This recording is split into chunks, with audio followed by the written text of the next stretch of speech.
اور بہت اچھی صحت کا خیال کیا تو جو بڑھاپا 60 میں آنا تھا وہ 70 میں آ جائے گا. یہ نہیں ہو سکتا کہ آپ نے ہر وقت زیتون پینا شروع کیا اور دیسی گھی اور صبح شام ایکسرسائز اور شہد اور جناب کشتے مشتے کھانا شروع کیے, اب جناب 60 سال میں آپ آ کے رک گئے ہیں, 60 اور 70 میں کوئی فرق ہی نہیں ہو رہا. ایسا نہیں ہے میرے بھائی, جیسے جیسے عمر بڑھنا شروع ہوگی اس بڑھاپے کے پروسیس کو سلو تو کیا جا سکتا ہے, روکنا کسی کے باپ میں بھی دم نہیں ہے. اور جاننے والے ڈاکٹر ہیں, میرے داڑھی کا بال سفید ہونا شروع ہے نا, تو میں نے ان کو فون کیا, میں نے کہا داڑھی کے بال سفید ہو رہے ہیں, کچھ کائنڈلی اس بارے میں آپ کچھ مدد کر سکتے ہیں؟ تو کوئی دوا, کوئی میڈیسن, کوئی سپلیمنٹ. تو انہوں نے کہا کہ مفتی صاحب آپ کی ایج کتنی؟ میں نے بتایا اتنی ہو گئی. انہوں نے کہا کہ اب آپ اس پہ غنیمت شکر ادا کریں کہ بال ہیں, اب اس پہ نا ٹینشن لے کے بال سفید ہو رہے ہیں. اب تو اس عمر میں جتنے بال بچ جائے نا, اس پہ اللہ کا لاکھ ایک ایک بال کو سنبھال کے رکھیں. اس پہ یہ نہیں کہ اتنے سے رہ گئے, جتنے رہ گئے نا اس پہ اللہ کا شکر ادا کرو. دیکھو جب ڈاکو کوئی چیز آپ سے چھینتا ہے نا, موبائل چھین کے بھاگ گیا, تو آپ گھر میں آتے ہیں, امی میرا موبائل ڈاکو نے یہاں. ماں موبائل کو نہیں دیکھتی, ماں کہتی ہے تیری جان بچ گئی. ماں یہی کہتی ہے نا کہ بیٹا موبائل گیا, تیری کنپٹی پہ بندوق رکھی تھی, مجھے تو خوشی اس بات کی ہو رہی ہے اللہ نے تجھے زندگی دے دی. تو 40 سال کے بعد جتنے بال آپ کے سر پہ رہ جائیں یا داڑھی پہ رہ جائیں تو آپ اللہ کا یہ شکر ادا کریں یہ رہ گئے ہیں, ٹھیک ہے نا. اللہ چاہتا تو یہ بھی چلے جاتے ہیں, تو اللہ چاہتا تو یہ بھی چلے جاتے ہیں. یہ اللہ کا بہت بڑا شکر ہے. تو آپ جتنا بھی زور لگا لو میرے بھائی, بڑھاپا آئے گا. یہ جو قرآن مجید کی آیت ہے, اولم نعمرکم ما یتذکر فیہ من تذکر وجاءکم النذیر, قرآن کہتا ہے جب اہل جہنم کو جہنم کے قریب لایا جائے گا تو اللہ اس سے کہے گا بتاؤ کیا ہم نے تمہیں اتنی عمر نہیں دی تھی جس میں نصیحت حاصل ہو جاتی؟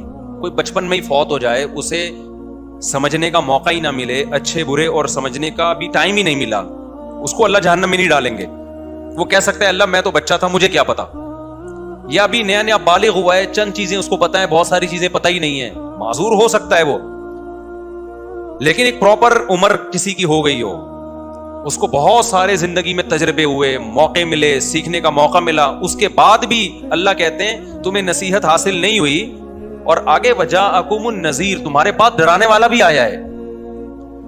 یعنی ایسا نہیں کہ ہم نے تمہیں تمہاری عقل پہ چھوڑ دیا ہو, بلکہ تمہیں ڈرانے والا بھی. تو ڈرانے والے کی تفسیر کیا ہے بہت سے علماء نے کہا اس میں جو چیز بھی انسان کو قبر یاد دلاتی ہے نا وہ تمام چیزیں اس میں داخل ہیں. اس میں پیغمبر صلی اللہ علیہ وسلم بھی داخل ہیں, قرآن بھی اس میں داخل ہے, علماء کی وعظ و نصیحت بھی اس میں داخل ہے, وعظ و نصیحت کی کتابیں بھی اس میں داخل ہیں, حادثات بھی اس میں داخل ہیں جو ہم صبح شام دیکھ رہے ہوتے ہیں. دیکھتے ہیں اچھا بھلا آدمی صحت مند نہا دھو کے گھر سے نکلتا ہے اور مر جاتا ہے وہ. تو علماء نے اس میں لکھا ہے اس میں سفید بال بھی داخل ہیں. انسان کے بڑھاپے کی ریورس ہونے کی جو سب سے پہلی علامت ہے وہ کیا ہے؟ دیکھو ایک ٹائم آتا ہے نا, ہم چھوٹے ہوتے ہیں, بڑے ہوتے ہوتے ہوتے ہوتے اسٹرانگ ہو جاتے ہیں, طاقتور ہو جاتے ہیں, 15 سال میں بالغ ہوئے اس کے بعد بھی جسم میں طاقت بڑھتی ہے, تو آہستہ آہستہ کتنی زبردست انسان کی صحت ہو جاتی ہے. اور 40 سال میں جا کے قرآن کہتا ہے حتی اذا بلغ اشدہ, عقلی لحاظ سے بھی میچور ہو چکا ہوتا ہے انسان, اور جسمانی لحاظ سے بھی بہت طاقتور ہو چکا ہوتا ہے. 30 سے 40 سال جو ہے نا یہ عمر ایسی. اب کیا ہوتا ہے 40 سال کے بعد اب ریورس ہونا, اب قبر کی طرف جانا. یہ ایسے ہے جیسے کوئی گڑھا کسی نے آپ کے لیے کھودا اور کہا کہ تجھے اس میں گرا کے ماروں گا میں, لیکن ابھی نہیں, پہلے ادھر کو جا, گڑھے سے دور جا. آپ جتنا دور جاتے ہو آپ کو خوشی ہوتی ہے کہ یار موت سے دور جا رہا ہوں. ایک پوائنٹ پہ لے جا کے وہ کہتا ہے بس اس سے آگے میں تجھے نہیں لے جا سکتا, اب آپ کیا کر لو, رخ کو موڑ لو. تو بتاؤ وہاں پر آپ کا دل دہلے گا کہ نہیں دہلے گا؟ بیٹا جتنا دور جا سکتا تھا میں چلا گیا ہوں, اب کیا کرنا ہے, اب واپس میں شروع میں اسپیڈ ہلکی ہوگی اس میں, کیا اب ایک قدم پھر دوسرا پھر تیسرا, اس کے بعد کیا ذرا اسپیڈ پکڑو بیٹا. اب تو بتاؤ آپ کا تو ہر آنے والا دن خوف سے کانپ رہے ہوگے کہ نہیں ہوگے؟ پھر وہ اور آگے جا کے کیا کہے گا, اب تکڑ تکڑ دوڑ لگا, اب اسپیڈ بڑھا دے اور اس گڑھے میں جا کے گر. بالکل یہی ہوتا ہے 40 سال کے بعد جب انسان ریورس ہوتا ہے. شروع میں اسپیڈ کیا ہوتی ہے قبر کی طرف جانے کی؟ بہت سلو.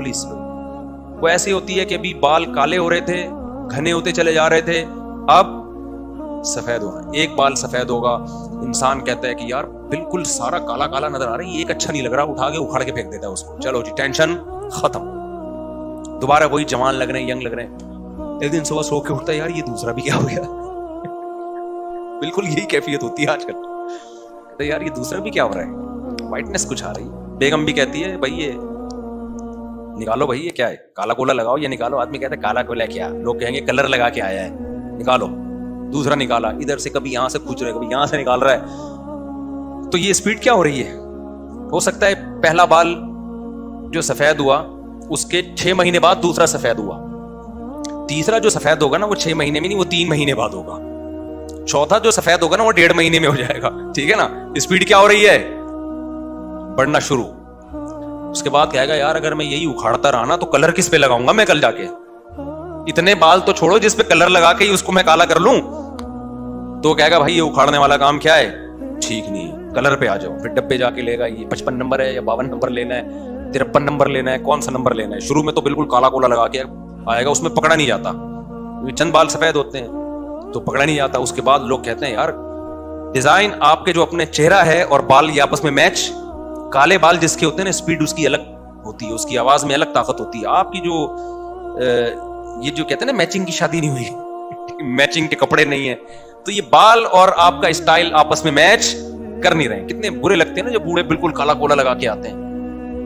بھائی وہ تو آپ پہ تو اب نورانیت ہونی چاہیے, آپ کے تو اب بڑھاپا ہے, اس کی ایک الگ حسن ہے اللہ نے رکھا ہے, تو آپ کے وہ میچ ہی نہیں کر رہا ہوتا. تو شروع میں اسپیڈ آہستہ ہے, پھر کیا ہوتا ہے جی تھوڑے دنوں میں فرشتہ کہتا ہے اب تھوڑی سی اسپیڈ کیا کر بھائی تو بڑھا.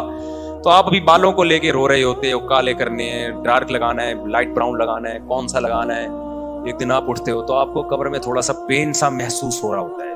آپ یہ تعویل کرتے ہو کہ ہو جاتا ہے, انسان ہے, کبھی آدمی غلط سو جاتا ہے تکیہ اونچا رکھ کے. جوانی میں بھی کبھی کبھار ایسا ہوتا ہے نا, کبھی آپ اونچا تکیہ رکھ کے سو تو جس زاویہ اینگل پہ اٹھتے ہو نا پورے دن تک اسی اینگل پہ دوبارہ لانا تھوڑا مشکل ہوتا ہے. تو آپ تعویل کرتے ہو کہ یار یہ ہو جاتا ہے, انسان ہے. پنکھا تیز تھا, اے سی زیادہ تیز ہو گیا تھا, ٹھنڈ گھس گئی ہے, 2 گولی پیناڈول کھا لی, آپ سیٹ ہو گئے. 2-4 دن کے بعد کیا ہوتا ہے کہ پنکھا بھی صحیح تھا, تکیہ بھی کوئی گڑبڑ نہیں تھی, یا ایئر کنڈیشن کا ٹیمپریچر بھی ٹھیک تھا, پھر بھی صبح اٹھے تو کیا ہو رہا ہے, یہاں تھوڑا سا کیا ہو رہا ہے, پین ہو رہا ہے, کھچاؤ محسوس سا ہو رہا ہے. لیکن انسان تعویل کرتا ہے, کہتا ہے میں بوڑھا نہیں ہوا. بھائی یہ ایک نارمل ہے. اصل میں ایکچولی آج کل ایکسرسائز تھوڑی کم ہو رہی ہے. ایکسرسائز کیا ہو رہی ہے تھوڑی, یہ نہیں مانے گا کہ اب مر رہا ہے قبر کی طرف جا رہا ہے توبہ کر لے. اصل تو یہ ہے, مان لے کہ مرے گا, سب مرے تو تو کیا یہاں قیامت کا اعلان کرے گا کیا یہاں بیٹھ کر؟ قیامت کے اعلان کے لیے اللہ نے جو اسرافیل علیہ السلام کو رکھا ہوا ہے وہ کافی ہیں. ہم اور آپ نے قیامت کا اعلان نہیں کرنا. اتنے سارے مرے تو بھی مرنے والا ہے نا, تو ٹھیک ہے علاج کر تو, لیکن کچھ توبہ استغفار کر لے بھائی. اب عیاشیاں چھوڑ دے, کچھ تسبیح ہاتھ میں لے لے, کچھ اللہ اللہ کرنا سیکھ لے. جو حقوق لوگوں کے کھائے ہوئے دے دے. بحریہ ٹاؤن میں مزید نہ سوچ کچھ پلاٹ لینے کا, جتنے لے لیے بس انہیں کو نبھا تو. آخرت کی تیاری کر, ایک آدھ پلاٹ کچھ اللہ کے راستے میں نکال دے. قبر کی تیاری کر, ادھر نہیں کرے گا. نہ اس کو یہ باتیں ڈاکٹر سمجھائیں گے, نہ موٹیویشنل اسپیکر سمجھائیں گے. سب یہی سمجھا رہے ہوں گے جی کمر میں درد ہوتا ہے تو اس کا علاج. نیٹ پہ بھی یہی چیز سرچ کر رہا ہوگا بیٹھ کے کہ جب کمر کے مہرے آگے پیچھے ہو جائیں اور اے سی بھی صحیح چل رہا ہو اور پنکھا بھی بند ہو اور جناب کوئی ٹینشن بھی نہ ہو تو اس کی وجہ ریزن کیا ہوتی ہے. تو ڈاکٹر کوئی بتا رہا ہوگا جی یورک ایسڈ بڑھ گیا, کوئی کہہ رہا ہوگا یہ ہو گیا, تو چلو جی یورک ایسڈ کو کنٹرول کریں. وہ اسی میں ابھی اس تحقیق سے فارغ ہوا نہیں تھا, اس تحقیق سے فارغ ہوا نہیں تھا کہ کچھ اور پرابلم شروع ہو گئی, کچھ اور ٹینشن شروع ہو گئی. بات بات پہ غصہ, نیند بھی اڑتی ہے. جب بڑھاپا آتا ہے نا تو وہ جو جوانی میں گھوڑے بیچ کے سوتا تھا نا, جوانی میں دیکھا ہے کیسے سوتے ہیں, اٹھتے ہی نہیں ہیں, سوتے ہیں تو سوتے چلا جا رہا, اور ایسا بے ہوش ہو کے سوتا ہے. تو بڑھاپے میں کیا ہوتا ہے, نیند آہستہ آہستہ, پوری رات پنکھے کو دیکھتا رہتا ہے, کروٹیں بدلتا رہتا ہے. یار وہ نیند ہی نہیں آ رہی. تو پھر نیند کے بارے میں ریسرچ ہو رہی ہے, ڈاکٹر کو بتایا جا رہا ہے, ڈاکٹر صاحب اس کو ایکچولی یہ ہوتا ہے تو فلانا ہوتا ہے, ڈمکانا ہوتا ہے. اللہ بتا رہا ہے کہ اب اسپیڈ کیا ہو رہی ہے. ابھی تو بالوں کو رو رہا تھا نا, تو انسان کہتے ہیں میرے بال بھلے سفید ہی رہیں, کمر کا درد بھی ٹھیک نہ ہو, اللہ سو تو جاؤں میں کم از کم, نیند تو پوری ہے میری, نیند ہی نہیں ہو رہی ہے. پھر جناب چشمے لگنا شروع. پھر اس کے بعد ایک دن چیک, طبیعت خراب تھی, سمجھ میں نہیں آ رہا تھا ہوا کیا ہے, ڈاکٹر کے پاس گئے تو ڈاکٹر نے کہا آپ کو تو بہت خطرناک قسم کی شوگر ہو گئی ہے. ڈاکٹر صاحب میں تو نہ مٹھائی کھاتا ہوں نہ میں نے کبھی لڈو کھائے, میں تو اتنا صحت کا خیال کرتا ہوں. ڈاکٹر کہتے ہیں ایکچولی اس عمر میں شوگر ہو جانا نارمل ہے. اس عمر میں شوگر ہو جانا کیا ہے, جتنی بھی اچھی صحت ہو اس عمر میں شوگر ہو جانا نارمل ہے. پھر ڈاکٹر اپنی دوائیں دکھا رہا ہوتا ہے, میں کتنا بڑا شوگر کا اسپیشلسٹ ہوں, دیکھو میں یہ خود میڈیسن لیتا ہوں. اس کے بعد یہ شوگر کے بعد پھر آپ اور باریک ہوتے ہوتے پھر نتیجہ کیا نکلتا ہے, شوگر جب ہے تو گردوں کا مسئلہ, گردے ہیں تو ہارٹ کا مسئلہ, ایک مسئلہ ٹھیک نہیں دوسرا مسئلہ, پھر یہ بندہ خود ڈاکٹروں کے لیے مسئلہ بن جاتا ہے. ڈاکٹر کہتے ہیں شوگر کنٹرول ہو تو ہارٹ کا ہم آپریشن کریں نا, بلڈ پریشر ہی کنٹرول نہیں ہو رہا, بی پی کنٹرول نہیں ہو رہا تو ہارٹ کا آپریشن کہاں سے کریں, آپریشن ہوگا تو زخم کہاں سے ٹھیک کریں اس کا. بیسیوں قسم کے مسائل. پھر بالآخر ایک دن اطلاع آتی, حضرات ایک اعلان سماعت فرمائیے. ایک صاحب جن کے ونس اپون اے ٹائم ایک بال سفید ہوا تھا جس پہ ان کو ٹینشن تھی, یہ ٹینشن انہوں نے شروع کی تھی, اس دار فانی سے ہمیشہ کے لیے جا چکے, ہمیشہ کے لیے اس دنیا سے وہ رخصت. یہ ان لوگوں کی بات کر رہا ہوں جو طبعی عمر تک پہنچ جاتے ہیں, ورنہ کراچی میں ایسا ہوتا اتنا خوش قسمت ہے نہیں. کراچی میں تو ایسا ہوتا ہے ابھی نہ بال سفید تھے, بالکل فٹ فاٹ تھا, کتے نے کاٹ لیا. یہ ہو رہا ہے, بائک پہ جا رہا تھا, سامنے کتا آیا گرا اور پیچھے سے ٹرک آ رہا ہے, اسی کے پیچھے پیچھے کون آ رہا تھا, ٹرک, وہ کچل کے چلا گیا, دھماکہ ہوا, 6 بندے مر گئے. اللہ بچائے ہم سب کو ایسی آفات سے. تو ہمارے پاس تو اور 20 طریقے ہیں مرنے کے. تو بھائی جتنا بھی اور آپ کیا سمجھتے ہو یورپ امریکہ میں لوگ بہت ان کی بڑی خاندانی صحت ہیں, یقیناً ہیں, لیکن ان کو دوسری طریقے سے ان پر مصیبتیں آتی ہیں. ابھی کورونا جب آیا ہے تو وہاں موتیں زیادہ ہوئی ہیں, یہاں کم ہوئی ہیں. تو وہ سارے صحت کے جو ان کے اصول تھے نا وہ وہاں جا کے کیا ہو گئے, فیل. یہاں ہم بچ گئے, مجھے بھی کورونا ہوا, یہاں بہت سارے, یہاں ڈیتھ کا ریشو وہاں سے کم تھا, وہاں تو ایک ایسی لپیٹا ہے نا کورونا نے. جو بیچارے بہت زیادہ صحت کا خیال رکھ کے 70-80 تک پہنچے ہوئے تھے, کورونا نے سب سے پہلے کہا کہ بھائی تم نے بہت خیال کر لیا, تم جا ہی نہیں رہے. ٹھیک ہے, اس کی میں ایک مثال دیتا ہوں, اس سے یہ بات سمجھ میں آئے گی جو میں کہنا چاہ رہا ہوں. وہ ایک اونٹ تھا نا, بہت عرصہ ہو گیا یہ کہاوت سنائے ہوئے. ایک اونٹ تھا, ایک دمبا تھا. یہ امام شافعی کا شعر میں نے مکمل کرنا, یہ ذہن میں رہے. ایک اونٹ, ایک دمبا اور ایک گائے بچڑا, یہ تینوں سفر کر رہے تھے. بھوک لگی تینوں کو تو ایک گھاس کی گٹھری نظر آئی. اب گٹھری ایک ہے, کھانے والے کتنے ہیں, 3 ہیں. تینوں میں ڈیوائڈ کریں گے تو کسی کا پیٹ بھی نہیں بھرے گا, ایک ہی کھا سکتا تھا. اب ان میں اختلاف ہو گیا بھائی کون کھائے گا. تو اونٹ نے کہا, اونٹ بڑا تھا نا, بزرگ تھا, تو انہوں نے کہا حضرت آپ فیصلہ کریں. اونٹ نے کہا بھائی میری رائے یہ ہے کہ جو ہم میں سب سے پہلے دنیا میں آیا ہے نا وہ سب سے سینئر ہے, وہ یہ کھائے گا. اونٹ کا خیال تھا میں اتنا بڑا ہوں تو شاید میں بہت پہلے آیا ہوں. تو دمبے نے کہا دیکھو ابراہیم علیہ السلام نے جب بیٹا ذبح کیا تھا ہوا نہیں, تو اس کی جگہ کون آیا, سب نے کہا دمبا. اگرچہ یہ تاریخی روایت سے ثابت نہیں لیکن دمبا, تو میں تو اس وقت سے ہوں. اونٹ کی نا ٹینشن ہونے لگی. اونٹ نے کہا یہ کیا ہو گیا. تو گائے نے بولا, بیل نے بولا کہ اچھا آدم علیہ السلام جب دنیا میں آئے تھے تو ہل چلانے کے لیے ٹریکٹر ایجاد ہوئے تھے. کہا نہیں, تو کھیتی باڑی کس سے کرتے تھے, سب نے کہا بیل سے. اس نے کہا اس کا مطلب میں آدم علیہ السلام کے زمانے سے ہوں. اونٹ نے بولا وہ تو ہسٹری ختم ہو گئی, اس کے بعد تو میں کیا بتاؤں. تو اونٹ نے کیا کیا, اونٹ نے بولا کہ گٹری اٹھائی اور اپنی پشت پہ رکھ لی. انہوں نے کہا بھائی یہ تو آپ قدیم ہونا ثابت کرو. اونٹ نے کہا میں سب سے بعد میں آیا ہوں, ہمت ہے تو لے لو بھائی مجھ سے. ٹھیک ہے نا, میں کھاؤں گا. بدماشی اسی کو بولتے ہیں نا. تو یورپ میں کیا ہوا, فرشتوں نے بولا کہ بھائی لوگ ایک طریقے سے مرتے ہیں. پاکستان, انڈیا اور مختلف ملکوں میں ہوتا یہ ہے کہ 40 سال کے بعد ان کی صحتیں خراب ہونا شروع ہوتی ہیں اور وہ خیال نہیں کرتے, پھر 50, 60, 70 میں مر جاتے ہیں. انگریز نے بڑی میڈیکل پہ ریسرچ کی. انہوں نے کہا ایکچولی شوگر کا لیول اتنا ہونا چاہیے, موٹاپا نہیں ہونا چاہیے, بڑھاپے میں یہ چاہیے, ایکسرسائز. ہوتے ہوتے مری کے ہی نہیں دے رہے تھے وہ. 80 سال تک فٹ فاٹ. فرشتہ آیا, اس نے بولا ایک وائپر چلایا کورونا کے ذریعے. چلو یار, اب یہ تھوڑی کہ تم اگر 100 سال زندہ رہنا چاہتے ہو تو آگے نئی نسل کے لیے بھی تو جگہ چھوڑو. تم ہی رہو گے تو وہ اگلے کہاں, پلیٹ فارم خالی کرو بھائی. ہمارے حضرت فرمایا کرتے تھے نا کہ بھائی یہ جو بچوں کے بچے جب وہ جاتے ہیں تو وہ بتا رہے ہوتے ہیں بھائی نئی ٹرین آ گئی ہے, اب جو پہلے والی ٹرین ہے وہ پلیٹ فارم خالی کرے گی. تبھی دنیا اتنی تھوڑی ہے کہ سارے آدم علیہ السلام سے لے کر بھائی نئے آتے جائیں گے, پرانے مارکیٹ سے شارٹ ہوتے چلے جائیں گے. تو وہ مر ہی نہیں رہے تھے وہاں اٹلی میں اور ان بوڑھے مر ہی نہیں رہے تھے, اور وہ گورنمنٹ پہ اتنے بوجھ بن چکے تھے. وہاں تو ویسے ہی گروتھ ریشو نہیں ہے لوگوں کا, جوان ویسے ہی کم ہے. تو اللہ میاں نے ان پہ بھی ترس کھایا اور اللہ میاں نے بولے چلو بھائی, کرونا سے سب کو لائن لگا دی وہاں اٹلی میں. اتنے پھر بھی بہت ہیں بھائی, میں تو حیران ہوں یار. میں اٹلی میں گیا مارکیٹوں میں, بوڑھے میں نے کہا بھائی اتنی بچے ہی نہیں ہو رہے نا ان لوگوں کے. تو اس لیے بھائی یہ جب 40 اہل مدینہ کا عمل جو تھا نا, کتابوں میں لکھا ہوا ہے حدیث کی کتابوں میں, کہ 40 سال کے بعد جو ہے وہ دنیا داری سے ہٹ کے اللہ کو زیادہ اللہ کرنے پر زیادہ فوکس کرتے تھے. یہ ہمارے اسلاف کا معمول تھا کہ 40 سال کے بعد وہ عبادت کا ریشو بڑھا دیا کرتے تھے. بھائی اب ہم جا رہے ہیں آخرت کی طرف, تو اب تھوڑا اللہ کی طرف زیادہ توجہ کرو. بلکہ یہاں تک بھی ہے کہ بڑھاپے میں اس کا خیال کرتے تھے اپنے دل کا, کہ ہمارا دل کہیں جائیدادوں میں, بنگلوں میں, اولادوں میں تو نہیں اٹک رہا. ہمارے حضرت مفتی رشید احمد صاحب رحمہ اللہ تعالیٰ نے وصیت کی تھی مجھے ہسپتال نہیں لے کے جانا, لیکن آپ لوگ نہ کریں ایسی کوئی وصیت. حضرت فرمایا کرتے تھے میں اس لیے بھی منع کرتا ہوں ہسپتال سے کہ جو آخری وقت ہے نا یہ بڑا قیمتی ہوتا ہے, یہ اللہ کو یاد کرنے کا ٹائم ہوتا ہے. ہسپتالوں میں جا کے جو ماحول ہوتا ہے نا اس میں انسان اللہ کو بھول جاتا ہے. تو کہا کہ ٹائم پہ مر جاؤں, یعنی جلدی مر جاؤں, اس کا مجھے غم نہیں ہے, لیکن جب مرے تو کس کو یاد کر کے, اللہ کو یاد کر کے. تو گھر میں آرام سے مرنے دینا مجھے. آپ لوگ ایسا نہ کریں, آپ لوگ ہسپتالوں میں جائیں, ہر ایک کا تقوی کا لیول دوسرے سے فرق ہوتا ہے. اور اپنے ابا کو بھی نہ کہہ دینا کہ ابا چونکہ اللہ کا ٹائم زیادہ بہتر ہے تو آپ کو میں ہاسپٹل ہی لے کے جا رہا. تو بڑوں کو تو حتی الامکان بچانے کی کوشش کریں, آپ کی محبت کا یہی تقاضا ہے. تو وہ کہتے تھے کہ بھائی ہسپتال میں نہ لے کے جاؤ, بس مجھے میری عمر اتنی ہو گئی ہے تو آرام سے مرنے دو, گھر میں اللہ کر کے دنیا سے جانے دو. ہمارے ایک سسر صاحب, ان کا انتقال ہو گیا, اللہ ان کی مغفرت کرے. ان کی بھی آخر عمر میں نا ان کو کینسر تھا.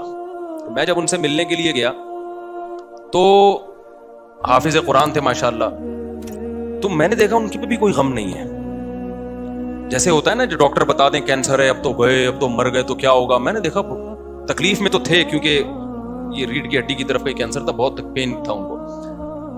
تو جب میں ان کی عیادت کے لیے گیا تو انہوں نے کہا کہ بیٹا ہم نے اپنے بڑوں سے سنا ہے, وہ بھی حضرت مفتی رشید احمد صاحب سے بیعت تھے.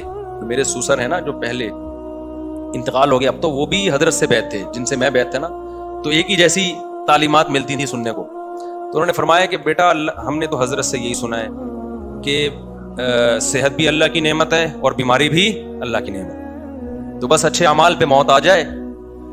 تو مجھے اتنی ایک حسرت ہو رہی تھی اور اتنا ایک رشک آ رہا تھا کہ ان کی موت کتنی قریب ہے اور زبان سے کیسے اچھے الفاظ نکل رہے ہیں. کوئی حواس باختہ نہیں ہوئے, کوئی چہرے پہ بے اطمینانی نہیں ہے, اور کہہ رہے چلو اللہ نے ساری زندگی خوشیوں میں رکھا ہے, اب ایک آزمائش میں ڈال دیا, تو اگر صبر کی توفیق مل رہی ہے تو یہ بھی اللہ کی نعمت. اور اسی میں انتقال بھی ہو گیا پھر ان کا, اللہ تعالیٰ مغفرت کرے. دنیا دار آدمی کو دیکھا ہم نے ایسا نہیں ہوتا, وہ پاگل ہے, وہ تھوڑی سی پھنسی نکلنے سے پاگل ہو جاتا ہے. تو امام شافعی رحمہ اللہ کا میں شعر سنا رہا تھا, یہ بات تو سمجھ میں آ گئی نا, اسپیڈ بڑھتی چلی جاتی ہے. شروع میں کم بیماریاں, پھر ایک بیماری ٹھیک نہیں, دوسری ٹھیک نہیں, تیسری ٹھیک نہیں, چوتھی, بڑھاپا خود ایک بیماری ہے. بالآخر ایک دم اعلان ہوتا ہے کہ بھائی آج اس دار فانی سے چلے گا. تو ہم سب ریورس ہو رہے ہیں بھائی بہت جلدی. اور جو جوان آدمی ہے جو ابھی 40 سال کا نہیں ہوا, وہ اس خوش فہمی میں نہ رہے کہ میرے پاس تو بہت زندگی ہے. بھائی کتنا ٹائم لگتا ہے, یعنی ایسا ہی ہے جیسے یوں گھما کے واپس. ہم اپنے ماموں کی نا موٹر سائیکل صاف کیا کرتے تھے پہلے زمانے میں. بڑے جو ہے نا وہ اپنی گاڑیاں, بائکیں سب اپنے بھانجوں, بھتیجوں, بچوں سے صاف کروایا کرتے تھے. آج کل یہ خدمت بھی بڑوں نے لینا چھوڑ دی, جس کی وجہ سے بچے بگڑ رہے ہیں. ہمارے ماموں ہیں بھی اللہ ان کو حیات دے, امریکہ میں ہوتے ہیں. تو وہ جب بھی آتے ہیں نا, پنجاب میں رہتے تھے, ادھر آتے تو انہوں نے GTO 100 رکھی ہوئی تھی, اب تو وہ بائک آتی بھی نہیں ہے. تو ہر جمعے کو ہماری چھٹی ہوتی تھی, ہمارے ذمہ تھا کہ ان کی بائک کو صاف کرنا. ہم لگے ہوتے تھے کپڑے, سارے بھانجے بھتیجے بچے بائک کو نا, کوئی یہاں سے صاف کر رہا ہے, کوئی ادھر سے صاف کر, چمکا دیتے تھے. اس کے بعد ہمیں انعام یہ ملتا تھا کہ بائک پہ ہمیں چکر دلائیں گے. وہ ہم بڑے خوش ہوتے نا, وہ بھائی بڑا مزہ آتا تھا موٹر سائیکل پہ بیٹھنے میں. وہ کرتے کیا تھے, یوں گھما کے نگلی گلی سے واپس. ہمیں بڑا غصہ آتا تھا یار یہ کیا ہے, کیونکہ اتنے سارے بچوں کو کہاں تک چکر دلائیں گے نا. تو بس ایک چکر دلایا, واپس چل بھائی ادھر, دوسرا گھمایا. تو مجھے یاد ہے جب یوں کر کے ٹرن مارتے تھے نا اگلی گلی سے, اس وقت ہمیں غصہ آتا تھا. ہمارا خیال تھا یوں جائیں گے, وہ ادھر سے گھما کے آدھا گھنٹہ تو کم از کم چکر لگے گا. لیکن وہ کیا کرتے تھے, یہاں گئے اور یہاں سے فوراً ٹرن, جیسے ہی ٹرن مارا ہم سمجھ گئے یار ان کی تو نیت ٹھیک نہیں ہے. ہر دفعہ یہی ہوتی تھی دھاندلی ہمارے ساتھ. تو اب ہمیں پھر اس میں نا چکر میں مزہ ہی آنا ختم ہو گیا. ہم نے کہا بھائی یہاں سے بٹھائیں گے, تھوڑا سا بھی بائک پہ مزہ آنا شروع ہوگا تو گھما لیں گے. بالکل یہی ہے کہ آپ جو ابھی 40 سال کے نہیں ہوئے نا، 20 22 22 25 سال کے ہیں، ان کا چکر ایسا ہی ہے. تھوڑا سا ٹائم لگتا ہے. 40 سال کے ہوئے تو ٹن مار کے ادھر ہی آنا ہے جہاں باقی گئے ہیں. تو یہ وہی چکر ہے، زیادہ لمبا چکر نہیں ہے. تھوڑا سا آگے جاؤ گے، صحت روز بروز اچھی سے اچھی ہوگی، اس کے بعد 40 سال میں بس گلی آگے بند ہے بھائی، اب واپس چکر لگاؤ، چلو جی واپس آ جاؤ. تو اس لیے اترانے کی تو بالکل بھی ضرورت نہیں ہے. ایک ہی حل ہے، خدا کی قسم اس کے علاوہ کوئی حل نہیں ہے کہ کمپرومائز کر لو، موت سے دوستی لگا لو اور اس دنیا سے دیواروں اینٹوں سے دل لگانا چھوڑ دو.